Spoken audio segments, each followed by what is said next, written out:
मुख्यमंत्री डॉक्टर मोहन यादव ने प्रदेश कांग्रेस अध्यक्ष जीतू पटवारी पर शराब बयान मामले में एक बार फिर पलटवार किया है।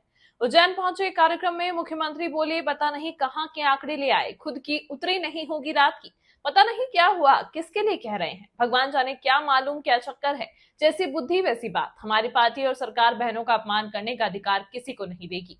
के बाद हम बहनों को 1,500 रुपया महीना देंगे, ये हमारी बहनों के प्रति हमारी भावना है, ये सम्मान है। लेकिन ये कांग्रेस के प्रदेश अध्यक्ष और कांग्रेस के लोगों को बहन बेटी का अपमान करने का पता नहीं कौन सी मति मारी गई।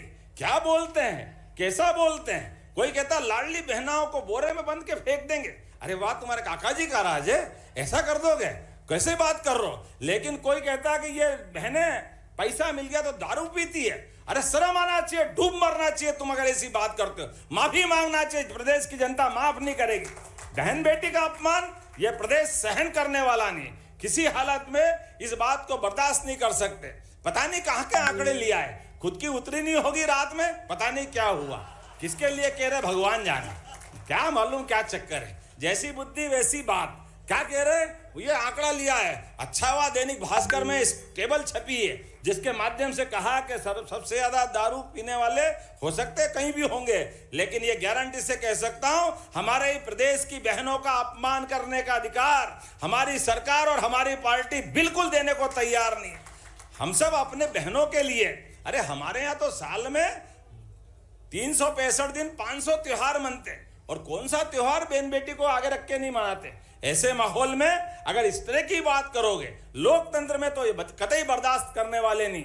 लेकिन पता नहीं क्या बुद्धि है। और अगर इतिहास देखो, उनके ही नेता अगर पत्नी से झगड़ा हो जाए तो दिल्ली के अंदर तंदूर में टुकड़े टुकड़े करके जलाने का रिकॉर्ड भी अगर किसी के माथे है तो कांग्रेस के माथे है। किसी बहन बेटी के साथ अगर गलत बोलने का रिकॉर्ड भी है तो कांग्रेस के माथे है। यह कांग्रेस का अतीत हमेशा देश की आधी आबादी को, प्रदेश की आधी आबादी को अपमानित करता रहता है। हमारी सरकार और हमारी पार्टी ने तय किया है ऐसे लोगों के लिए प्रदेश में कोई जगह नहीं है। और आने वाले चुनाव में वाकई इस तरह से अगर जो व्यवहार करता है, ये भाषा बोलता है, उनको जनता पहले ही ठिकाने लगा चुकी है। ये धीरे धीरे सारे मैदान से गायब होने वाले हैं, कोई इनको बचाने वाला नहीं। तो प्रदेशवासियों, बेरोजगारी, आपका बेटा अगर बेरोजगार है, आपके घर में आपका बेटा नशा करके आ रहा है, तो 100% दावे के साथ मैं ये बात कह रहा हूं, इसका दोषी भारतीय जनता पार्टी, शिवराज सिंह चौहान और मोहन यादव है। प्रदेशवासियों, हमें तमगा मिला है मध्य प्रदेश को कि महिलाएं सबसे ज्यादा शराब पूरे देश में कहीं पीती है तो मध्य प्रदेश की पीती है। ये मध्य प्रदेश का समृद्ध मध्य प्रदेश का सपना देखने वाली बीजेपी ने हालात कर दिए। मध्य प्रदेश में सबसे ज्यादा कंजम्पशन शराब का कहीं है, खपत है, तो देश में सबसे ज्यादा मध्य प्रदेश में है।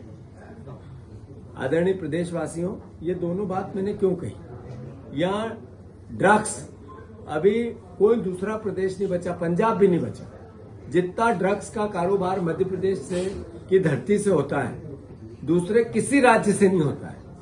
पर हमारे मुख्यमंत्री ने कभी प्रयास नहीं किया कि इस नशे से निजात दिलाने के लिए हम क्या करें। हमारी बहनें नशा करने लगी, बेटियां नशा करने लगी, लाडली बहनाओं के नाम पर वोट ले लिए, और बहनें सबसे ज्यादा नशा करती है देश में, मध्य प्रदेश में। और ऐसा प्रदेश बना दिया हमारे इस भारतीय जनता पार्टी ने। इस पर आपको विचार करना चाहिए। कुपोषण, हमारे बच्चे कुपोषित होकर मरते हैं। पूरे देश में, पूरी दुनिया में कलंकित मध्य प्रदेश होता है। सबसे ज्यादा गरीबी देश में कहीं है आज। तो पहले अलग अलग उड़ीसा का नाम आता था, छत्तीसगढ़ का आता था, वहां कुपोषण ज्यादा था, बिहार का आता था। मध्य प्रदेश सबसे ज्यादा कुपोषित भी और सबसे ज्यादा गरीब भी है। 2 जिले हमारे देश के सबसे गरीब जिले।